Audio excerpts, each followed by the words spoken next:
Welcome back, ladies and gentlemen, into the Nexus gaming series. On the left-hand side, we have Pepegas on Ice. We have Tomgen playing Varian. Ektar, I don't know who that guy is, playing Uther. Creepio on Stukov. Sylphira playing Li Ming. And Bishop Mist on the Artanis. To the right-hand side of the map, we've got Unity. We're looking at Mango Man on Tracer. Winkau. I apologize. Wink playing Hogger, Drunk Unicorn on Anduin, Lark on Maev, and Hakwai playing the Joanna. Well, let's get into bottom lane. We're going to Battlefield of Eternity. Who is Ektar? No idea. A mod that doesn't sub to my channel. Good morning, Ektar. How you doing today, bud?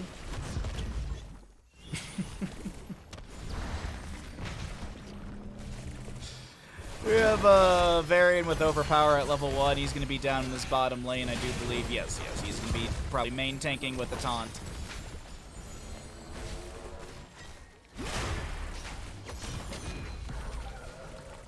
Exactly, Tessa. Exactly.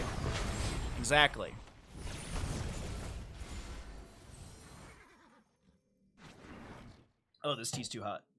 Oopsies.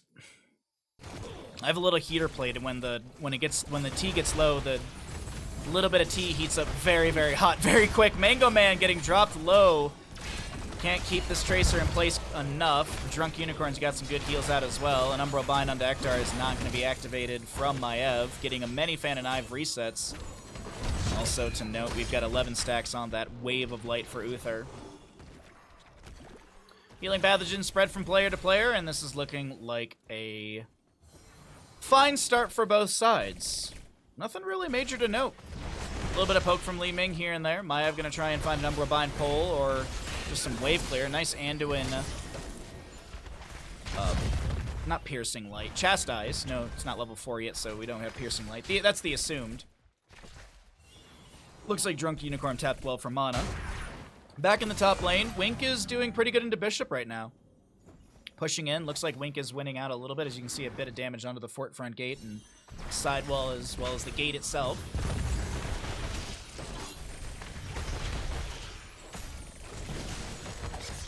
Find players on butter sides. Oh, you're so close, Buttspot. You're so close. Stun onto Mango Man. Varian comes in with a charge. Still no level 4, so no taunt. That's assumed since he is kind of chilling in this bottom lane. I mean, it's an Uther, Stukov, Li Ming composition. The assumed level 4 is going to be taunt. Single target deletion into the Tracer, going to be high. Leap of Faith will be pulled out fairly early, and then I think they can punish after that. There's the shield pulled out by Varian. Healing pathogens spreading around. Ektar is doing their best just to poke onto the enemy team. 25 stacks for Wave of Light. Ektar, you could do better. I don't know how much better, but I'm just saying you could do better.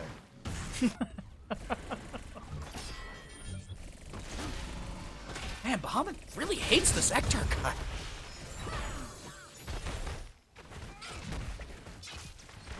Oh, well, you know, if you were a Grandmaster, you'd be done by now. Subdue level 4 for Joanna. We've got the Blade Dance for Maev, or the Pin Down, excuse me, for Maev. Little attempt on some Piercing Light stacks right there with the Chastise from Drunk Unicorn zones back a bit.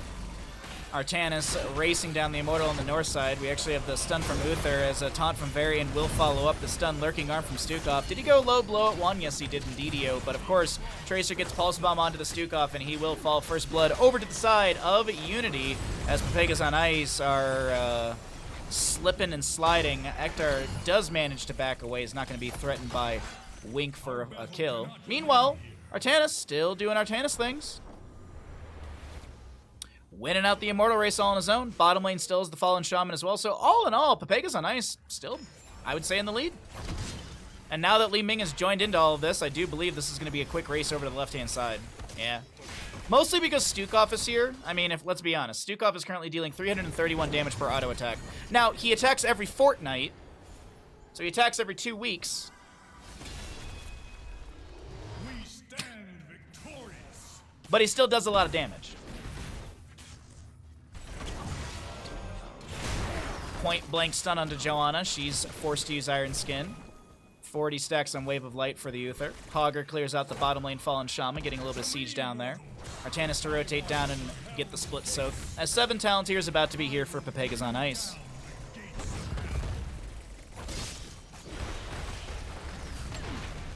More big orbs from Li Ming poking in onto the fort front gate right now. Spin from the Immortal gets a nice AoE as well. And there goes down the fort front gate. But of course, I think Pepegas on ice, they're done. They're done being aggressive at this time. Good disengage. Meanwhile, I just want. Oh wait, hold on. Taunt from Varian. Waited Pustule, lurking arm. Pulse bomb onto Creep. Joanna looks to step up and put some pressure onto the backline, but Joanna's just getting chunked here. Keeps throwing shield glares back and needs to avoid the burst ability of Li Ming. Taunt from Varian forces the Leap of Faith out from Drunk Unicorn. And Healing Pathogen spreads around to the allies. Meanwhile, back in the bottom lane, just checking onto this 1v1 between Artanis and Hogger. Artanis' trait kicking in. That's kind of the battery overcharge you're hearing activate. Also, you get a little bit of shielding visual on his health bar. Artanis doing a great job in this bottom lane. Looks like his scaling is working out pretty good. 10 talent here around the corner, so we cycle through the other numbers. Hector taking a little bit of damage, but he has that Healing Pathogen applied. No biotic armor at level 4. And Joanna runs on in with a huge condemn, tries to get to the point. Hector taking a ton of damage, is going to be burst down by the light bomb. Li Ming needs to get a reset here, but I think actually Li Ming and friends, they just got to leave. A good invade onto the camp. Mango Man's taunted by Varian, but still not enough to get a kill into the Tracer. Now with Uther, Ghost Form expired. They all got to leave. Next objective phase is going to be spawning in 20-something seconds. That's okay for the Uther. He's going to respawn just about now. And so he'll be able to be in position and help out for the defense. But of course, the big thing to note is the level lead that is starting to grow on the side of Unity. Unity almost having their level 10s, and that'll be around the objective phasing almost. Hogger still soaking in bottom up against the Artanis. A kill into Varian would really bolster that experience, but vice versa would be huge for the side of Pepegas on ice. A later game kill would really get them closer to parity on the map. At least in the experience department. Still half a level to go, and it's going to be pure race between both sides.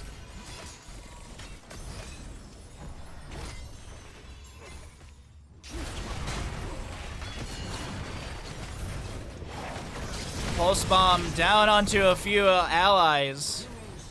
I guess because it doesn't stack with Uther armor. So you're saying that you never have any downtime on your armor that Stukov could then maybe play into? And you could maybe layer your CDs? So you're saying that you could never do that?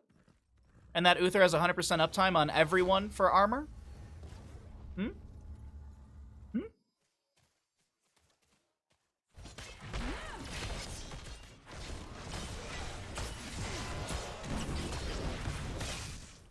CDs? Cooldowns.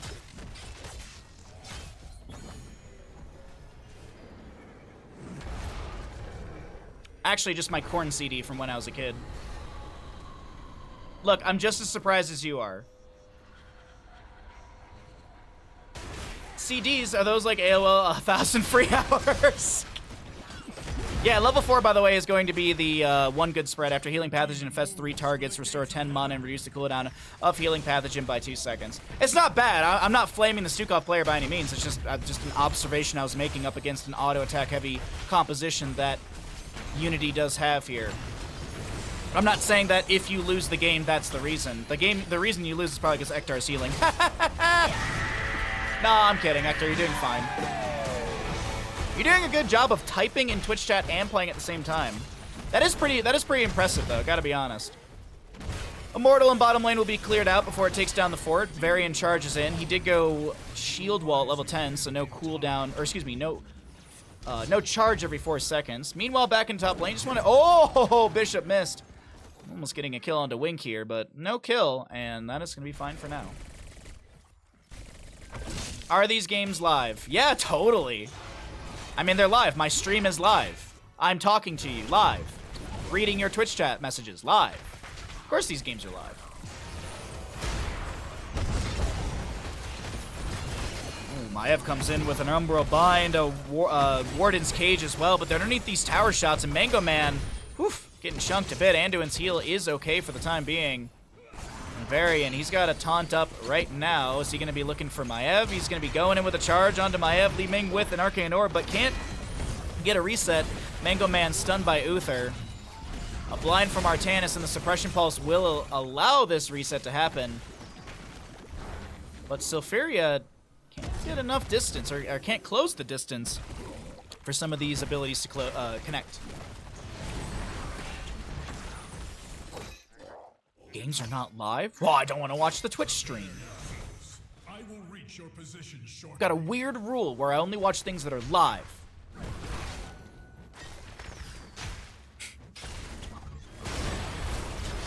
Charge onto Joanna, she'll be poked at by Varian, but nah, still. But still, no kill.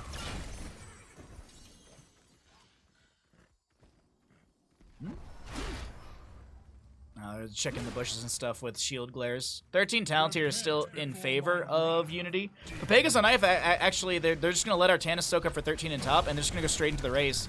I don't disagree with this call, actually. I thought they were going to go for the Bruiser camp, but I don't think the timing works out for them. Artanis does get that 13. The Blessed Shield ripped by Joanna. Hogger comes in with a Hortipult as the Light Bomb will connect onto a few. Creep gets hit by a big Light Bomb. Going to try and spread that healing pathogen before they do go down, but Ektar gets a beautiful Divine Shield off in time. Bishop missed on the left-hand side, still 1v1ing into the Hogger as Creep does go down. Sylvanas gets a reset, excuse me. Li Ming gets a reset. Bishop missed it with another Pulse Bomb. And Tracer finds a triple kill.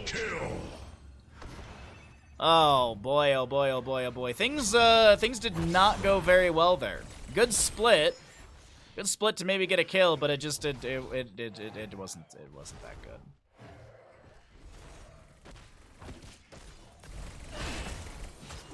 It is time for a change in strategy.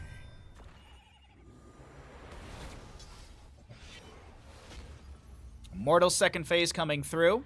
12,000 HP still to be burned down. 18,000 on the opposing side. Ektar soaking up in the bottom lane. I don't disagree with this. I mean, you lost the fight. You're going to lose the Immortal. I know you can burn down some of the shielding, but at least getting some of the experience in an opposing lane is good because we know the Immortal's going to be going into top. And I'm pretty sure they do as well. Their fort is down to about, let's say a quarter, 25%. So this Immortal goes to top lane since this fort front gate is still, I mean, it's got a tower and you still have a full HP fort. Meanwhile, though, Ektar, his push does shove the wave closer to the tower. Not going to get any sort of major structural damage. Immortal coming into top lane, going to have a ton of HP and a good chunk of shielding. We can check that right now if you are wondering really quickly. Going to be dealing 1,438 damage into structures at 19,650 health and a shield for, it was around 6k, but it's dropping because, of course, there's the poke onto the Immortal now that it's into lane and tanking tower shots. Speaking of lane, we had a camp grabbed in bottom. Bishop going to try and push into Hogger in that lane. We'll do our best to jump down there if things get a little spicy, but I don't expect there to be any sort of major win unless Artanis gets some insane play down in the bottom lane. Light Bomb onto Varian. A Blessed Shield still chasing down Stukov. A Pulse Bomb will be onto him as well. We have the Pulse Rounds at level 10 for Tracer. That's why she's able to build this up so quickly. Healing Pathogen spreading to allies. Li Ming gets the Blink over the wall and the Divine Shield from Uther. Stun from Ektar. Gonna try and wiggle his way out of the enemy damage. A taunt from Varian says hello. A Pulse Bomb takes down Uther. And the Immortal gets keep front gate. Meanwhile, in bottom lane, Artanis' camp. Artanis' camp is cleared out. Still going to be parity between these two. Equal play between Hogger and Artanis. And the solo laners have been doing really good in this game. Want to give them credit. Doing my best to kind of showcase some of their utility for the team, because solo laners don't often get a lot of, well, they don't get a lot of, like, viewing. It's usually like, oh my god, the core 4 of the fight. Solo laning is a lot like,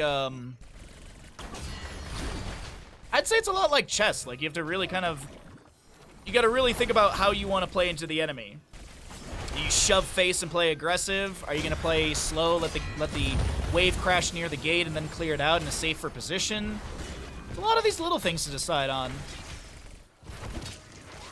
Solo laning is fantastic. Like, is fascinating as like a concept in MOBAs. Well, not concept. I guess a role is fascinating as a role.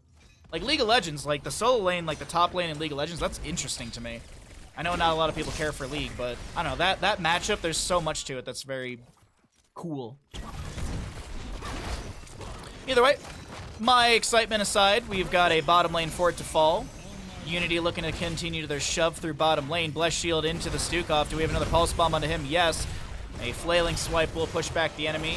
Healing Pathogen spread around. Warden's Cage holds Tom in place for a second. Hortipult didn't... Is there a taunt from Varian? Not for another 5 seconds. Maiev Spirit of Vengeance is in a good position to get a teleport out. The Phase Prism from this Artanis is on point. Forces the Leap of Faith. A Lurking Arm from Stukov goes down. The Light Bomb activated by Anduin. Artanis is getting a little bit low. He wants to get his shield battery to trigger here, so he's going to keep blade dashing, keep autoing, just keep autoing. Just keep autoing. Where's Crush, by the way? This is the second Artanis game of the day. I feel like he'd feel it in his femur that there was Artanis games here. What's up, Skullfy? How you doing today, bud? Thank you for the tier 1 for 30 months. I appreciate your continued support. We'll send that alert out of this gate after this game because Uther just went down. Oh, wow. I actually thought there was going to be a faster kill onto the Artanis, but so far Bishop Mist is still alive. Blade dashes into the Immortal spin stun. Artanis just trying to keep that shield battery activated, but the shield glare... Oh, the Artanis is able to get his suppression pulse down just as he goes down. Unfortunately, Tracer's got the sustained damage, and Unity are just cleaning up this fight. Hogger and the rest are able to get a Team kill. And with top lane wave crashing and 20 seconds, I'd say on average, plus or minus, you know, say 20-25 seconds on average for all these players, we are going to be seeing top lane keep go down. Uther's the first one to respawn, but look at the positioning of Tracer and Hogger. They want to go core.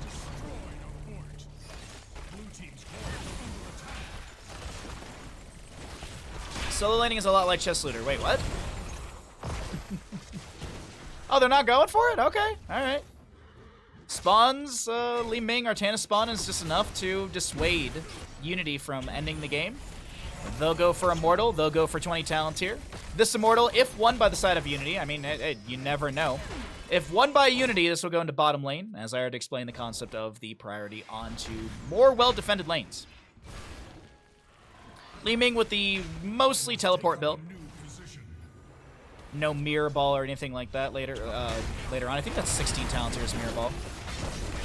Tracer focusing onto Varian. He shield walls. He's going to get hit with a Pulse Bomb. Tom getting a little bit low. That's a Light Bomb from Joanna, or at least from the Anduin. Joanna getting a double stun right there. Li Ming's the first one to go down. Tom will fall to Tracer. Creep is going to get chased down. Bopped in the face by Hogger. Bishop missed the lone defender here, and I don't think Artanis can 1v5 very well. He'll do his best, but he'll fall. And another Team kill. for the side of Unity. And now with the keep gone and with 30 seconds on average of death timers, we're going to be seeing map number 1 over the side of Unity. Nicely done. Not too aggressive, not just throwing themselves at core.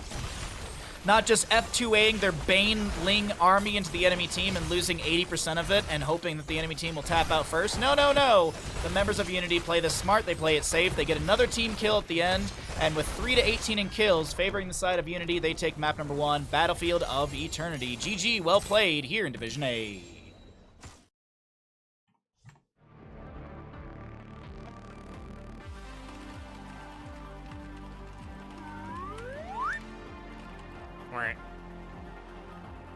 I will follow you to the end of the world. Subscribe. No message, Skullfy. Thank you for the tier 1 for 30 months. I appreciate that. We haven't seen Hans Gruber in a while. Let's swap things up here. Sub alerts, variations.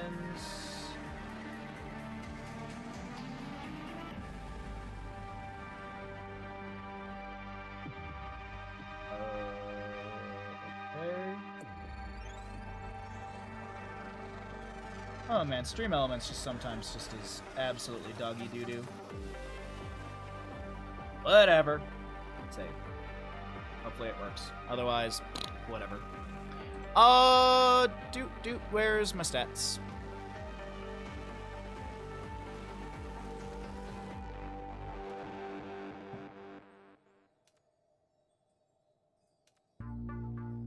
Alright. Map 1 will go over to the side of Unity. Nicely done.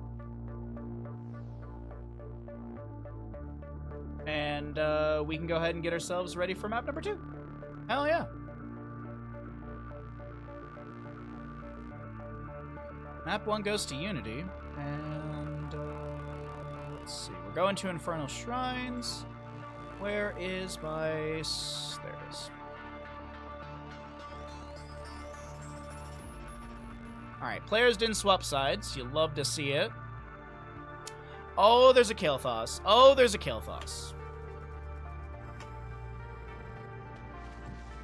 How are we doing on ads? Let's get rid of some. And we obviously have a Convection Kael'thas, right? Here in Division A, people always play Convection Kael'thas. They would never miss... Oh, God. What do you guys want? Regen Globes for Kael'thas or Q stacks for Vala? What do you guys want for our prediction here? What are we feeling? Well, we get rid of a little chunk of ads before we get into the next game. Q stacks.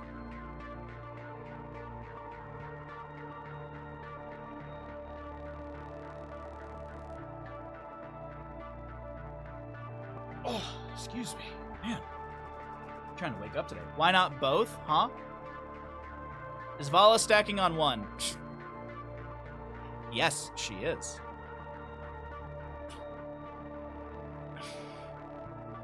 See which stacks are higher? Well, that's globes versus hitting Qs. If it was globe versus globe, sure, but I don't think globe versus Qs would be very good. I think there's gonna be a large disparity between the two. That's a good idea, but I just think there'll be a large disparity.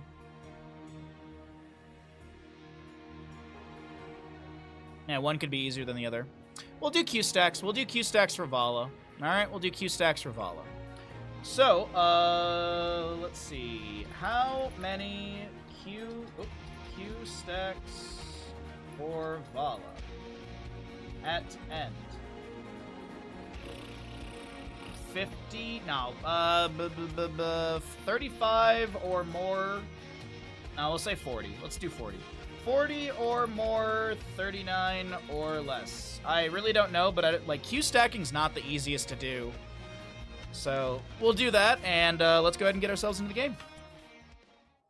Welcome back into the Nexus Gaming Series Division A matchup. On the left-hand side, we have Pepegas on ice here in map number 2, trying to move us into a third map of the game and our third best of 3 of the day. Wow, it's a lot of threes potentially here.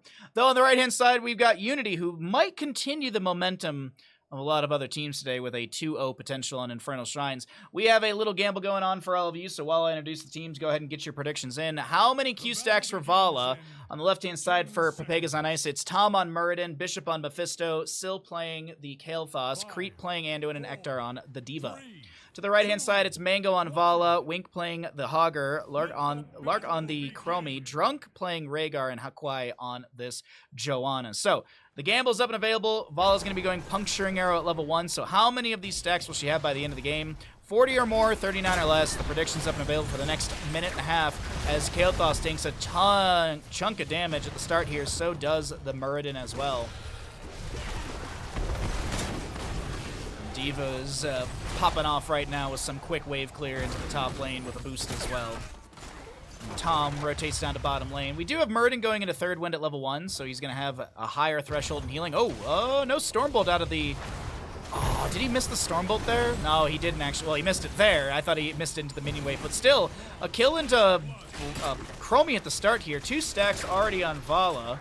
So we got a nice kind of split vote between Twitch chat right now on how many stacks she gets by the end of the game.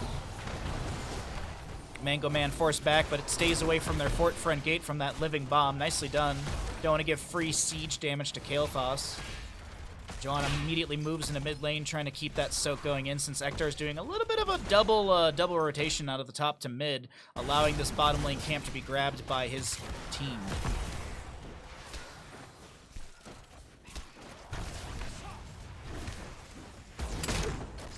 Another Another stack for Vala. She's already at 5 stacks. Not bad. Not bad. 5 stacks already. She's an eighth of the way through. Yeah, she's an eighth of the way through. And she'll actually pick up another one right there. Nicely done from Mango Man this early on. I gotta say, like, a minute and 40 into F6 stacks, that's pretty good for a Vala player. I feel like you don't see the rapid rise not until level 4 with the repeated arrow. Joanna goes in, looking to check beyond the bush with the shield glare. They're actually not going to go for their own camp. Unity is going to focus onto the wave first, then go for their camp, probably rotate into mid. Hogger's going to grab this wave and then probably break off into top lane. D.Va's got great sustained damage, poking, or kind of whittling down Hogger right now, being a bit of a nuisance. Camps for mid on both sides. Mephisto jumps in, looking to get more unyielding power stacks on his level 1 Skull Missile. At the 20 mark, he gets 100 extra damage. At the 40 mark, for completing quest, he will have an extra Skull Missile. Joanna doesn't get subdued done? What? Oh, that should have been subdone. Joanna just, oh, that's unfortunate. But hey, there's still massive subdue value coming in. Almost gets the kill onto Tom, and Bishop missed. So cheated. Unfortunate. Nektar with the Mecha Explosion available in mid lane. Hogger soaks up top lane. Good double soak from Nektar, constantly catching whatever his allies can't catch because of minion waves or potential kills or just backing off from a awkward team fight. Muradin, by the way, level 4, is going to go into Sledgehammer. Higher siege potential for him.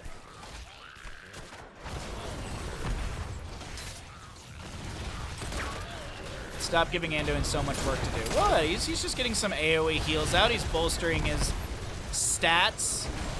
How are you going to be best healer in Division A if you don't have the highest stats? Bro, it's all about stats at the end of the day. It's all about stats at the end of the day, homie. Well, big shot from Nektar right now. Joanna trying to get into the back line, poke at the enemy team. Speaking of poke, Mango Man getting poked at by this Mephisto. Yeah, the heals from Rhaegar are just fine right now. Drunk Unicorn doing a great job. 30-20 in Skeletal Defenders favoring the side of Pepegas on ice. Vala goes for the double Hungering Arrow and lands both of them. Mecha Explosion to maybe steal away the last few Skeletal Defenders, and yes, they will be able to do so. Drunk Unicorn will not go down, and this is an Arcane Punisher over to the side of Pepegas on ice. No 7 talent tier advantage, but hey. Actually, it's going to be equal 7s right now. Joanna eats the jump with a pole over the wall and the Iron Skin as well. Vala's got great damage as she's full Q build and already at 15 stacks. 16 as she picks up her... Actually, oh, dear lord, Mango Man. Calm down. Damn, that D.Va play on point. Who's this masked man? It's actually Bandit. Oh, Mango Man gonna play inside of Mephisto. Oh, good wiggle from Mango Man, avoiding Skull Missile stack, but also trying to play close to Mephisto during those Lightning Nova moments. Oh, that would have been a convection stack for Kael'thas. They pick up a regeneration globe. Kael'thas must have misclicked the level 1 talent. For the believers out there, I do got to point out, Vala already on 21 stacks. That is a lot of extra damage this early on in the game. That's 126 damage plus 192, dealing somewhere in the ballpark of what? 318? 318 damage with the first hit. So if you hit both, you're dealing upwards of 600 damage, and then you have subsequent bounces as well. So if you land 2 Qs, you're dealing 600 plus, I don't know, another 400 damage, 1,000 damage overall if you get those both on the same target. That's scary. That's spooky. And that damage is only going to go up more. D.Va trying to bop the Hogger and maybe saving Kael'thas as he backs away, but those Hungering Arrows, they're looking for dinner. And Kael'thas was a meal. Maybe a snack. They're going to chase this in further onto Muradin. Rhaegar with a bite on the butt should be enough. And that's a Temporal Loop onto Mephisto. Bishop Mist is pulled and shredded. Can you really pull? Oh, whatever. Wording. Mortar Punisher for the top lane coming up next. The announcement shouldn't be far off either. Portapole, Temporal Loop, Ancestral Healing, Blessed Shield. On the opposing side, of course, Murden's got his piercing bolt now, as well as the cooldown reduction from autos. Avatar for Murdium, Bunny Hop for Diva, Light Bomb Anduin, Phoenix from Kael'thas, a Phoenix that actually does something in a game. Mephisto's holding 10. He's actually going to go Consume Soul. I don't know how that Gravity Labs didn't hit Chromie, I'm going to be honest. I thought it was literally in line with her. Big Light Bomb from Anduin comes down onto the ground as well. Kael'thas poking at the enemy team. There's the Consume Soul to follow up. Mango Man still alive with 143 HP. Hortipult out from Hogger. Murden tries to close the distance, and a time stop from Chromie saves Hogger. Now, can Joanna get away? Her Iron Skin will expire in a second. She's got Living Bomb. She avoids the Stormbolt of Muradin, and I think she's fine for the time being. It's Kael'thas who's got to be careful here as he walks right onto the beach with Chromie's Dragon's Breath. Hogger going in with a spin, focusing on to Anduin. Muradin comes back with a Stormbolt of his own, trying to displace the back line, slow down this attempt on the creep here. But unfortunately, Mephisto, who jumps out, is going to be the one to fall. Hogger traded in this moment. Avatar activated by Muradin. Shrine is available in top lane.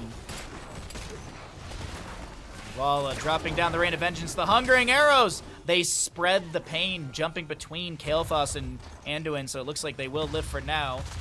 Kael'thas will get the full Hearth out, and meanwhile, the objective still up and available. Second one of the game, and I mentioned Mortar Punisher as Vala rushes to top lane. 7.5 minutes in, 7 minute 45, let's say 8 minutes in, 33 stacks on Puncturing Arrow. Let's do some math, chat. 210 plus 224, you're dealing 434 damage on the first hit. And then you got, as I mentioned, those subsequent bounces. God dang, Vala's becoming a monster in this game.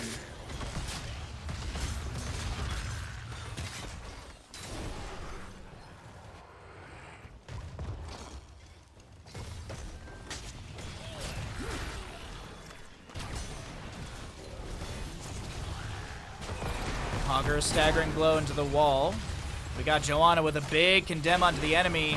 No subdue done from that either, but a Light Bomb from Anduin connects onto two enemies. The Hogger will go down, and Sister Healing clutch onto Hukwai, who's not able to get a kill into this Kael'thas, but still Muradin does go down. Ektar drops the Mecha Explosion and does have the blast increase from level 4, if I'm not mistaken, as well.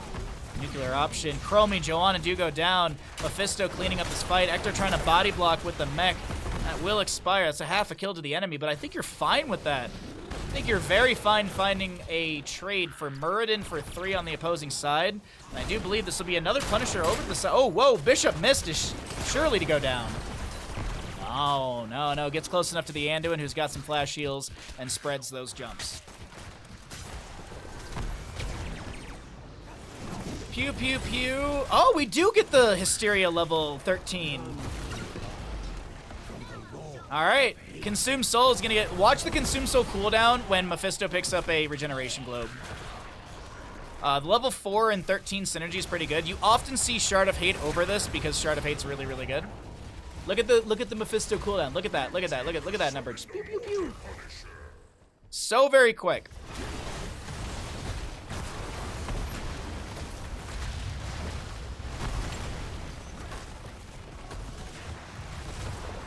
Kael'thas has picked up his 20th Regeneration Globe.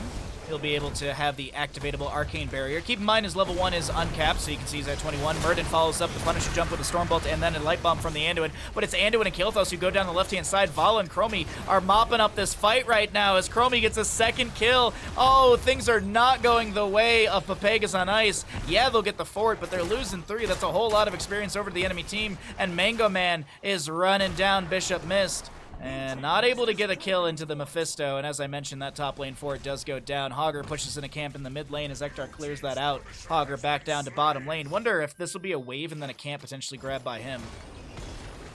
I'd actually really like to see Hogger go down here and grab this camp with the triple kill that's already been had. Diva showing mid. Granted, she boosts down to bottom, so maybe it was a little greedy if Wink goes for it. Hey, Crush. What is this ruckus? Dude, you missed Artanis. You missed so much Artanis today. Mephisto activates his heroic. It's a 2-minute cooldown, but is it? Does get some scouting. He's about to get a globe, so it's going to rapidly reduce that cooldown once again. Kind of spammable because of that. Hey, Darth, thanks for the lurk, bud. I appreciate it. Happy Saturday to you. Hope you and the family are doing well.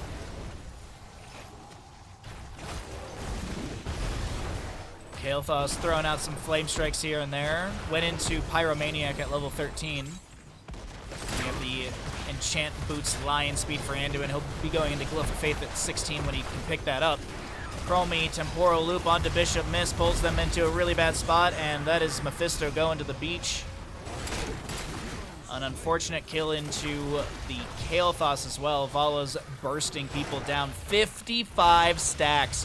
I was going to make the gamble for 50, and I was like, nah, there's no way. But god dang, we're 12 minutes in, and Vala's got 55 stacks. I know I'm talking about this a lot, but this is actually insane scaling. I do not see Vala's get this many stacks.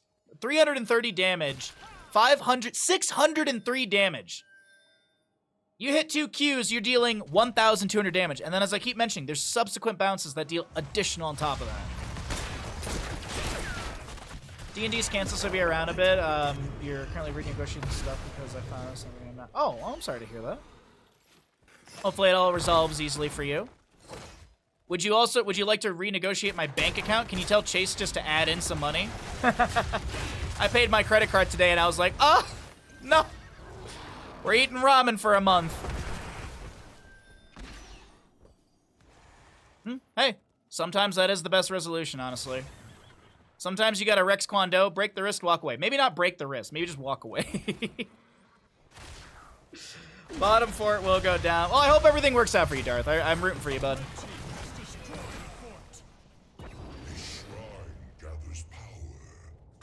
Shrine activating in the bottom lane. 20 seconds on that. We will see a Frozen Punisher coming up next.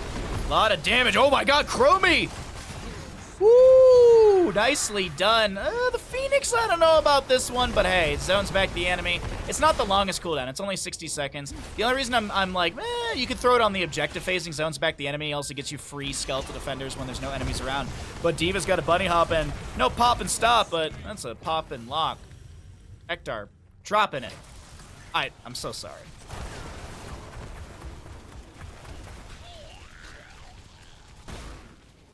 Oh yeah, that's messed up, Darth, yeah. I got a message this morning where it was like, hey, I like your stream, but it could be better if you hire me to do all these graphics for your stream. And it's like, no. No. No, it won't. Guarantee it. Oh man, did you see that? Did you see that background on Bahamut stream? Man, I'm gonna give him all the subs. Nope, we make fun sub goals. Consume soul from Mephisto. They jump onto oh my god, Mango Man gets the ancestral healing in time. Oh golly. And another Punisher over to the side of Pepegas on Ice. I think Pepegas on Ice have had all 3 Punishers. I think. I actually don't remember who got the last one, I'll be honest. Thought it was Pepegas on Ice. What's up, Bran Flakes?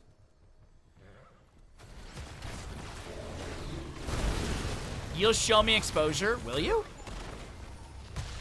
Like, can I eat a bowl of exposure for dinner tonight?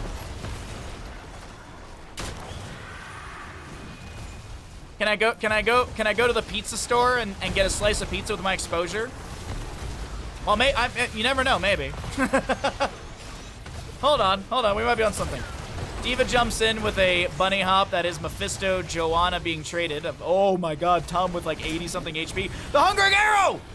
Oh my god, I can't believe Murden actually lived right there, but Diva does go down. The pew pew pew, not enough. Ay-ya, that is a lot of chase down damage. Earth Grasp Totem slows down creep here. Hogger's clearing out the objective. And they don't get to keep in bottom lane. It's a little wiggle away from the Gravity Lapse Kael'thas. Vault forward, double vault, multi-shot, Rain of Vengeance, but no multi-pass. No multi-pass. Usually lands you in jail if anything. Yeah, it's true, Bran. What's up, War?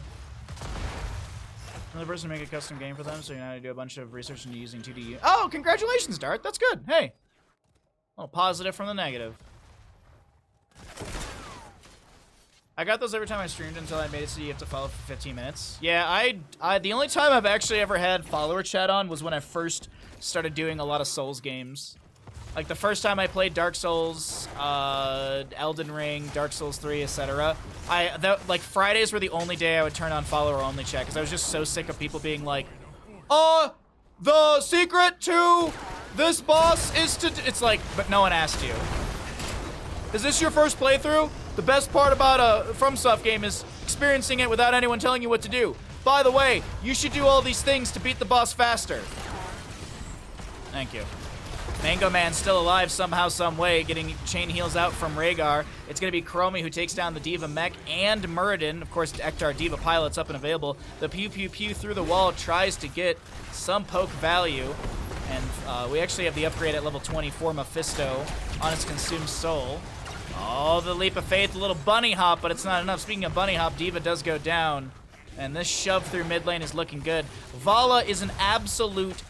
I wouldn't even say a monster. It's a creature from the Black Lagoon right now. 73 stacks, so it's 438 damage plus 319. Someone in chat can do the math on that one because we're probably somewhere north of 750 damage per Q first hit. God! And I know I keep bringing this up, but it's just insane. 17 and a half minutes into a game, 73 stacks. Woo!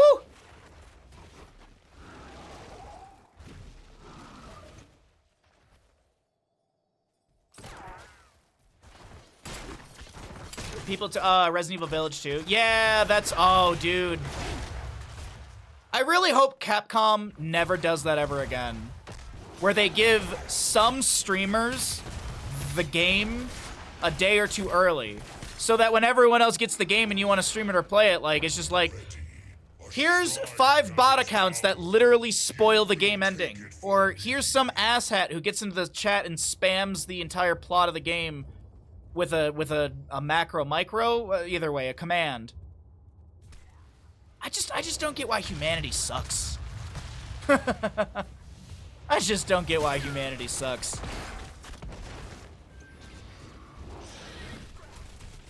It's alright, at the rate I'm going, Twitch full-time streaming's not a reality.